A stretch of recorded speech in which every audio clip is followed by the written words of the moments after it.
I'm curious to Yeah. see, what do you think as a working professional, if you had to give the top 3 things you need to do to be successful as a professional, what would those things be?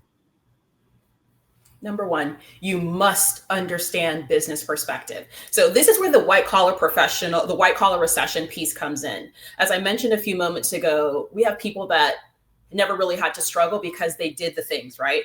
They got the bachelor's degree, maybe even a master's degree in their area of expertise. They worked through the Fortune 500s or Fortune 100 companies. They grew their skill set over time and they continue to do so. And even those people, because of no fault in many instances of their own, they may find themselves out of work in an environment that has shifted, right?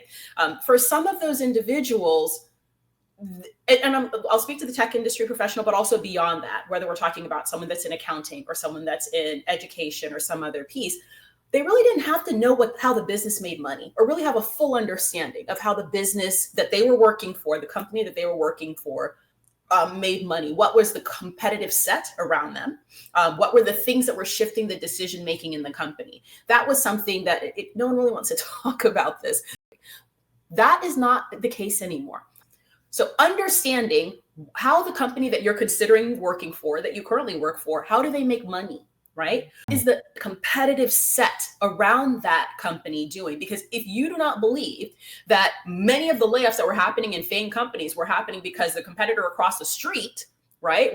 They respond to each other and how they are responding. And that trickles down to you, accountant, you, marketing director, you programmer. So I think I was just going to say that's one of the biggest things, like recognizing that understanding business is actually, in my opinion, something that is becoming much more of a fundamental need for the everyday worker, right? We are in, whether you like it or not, we are in a society that is based on capitalism.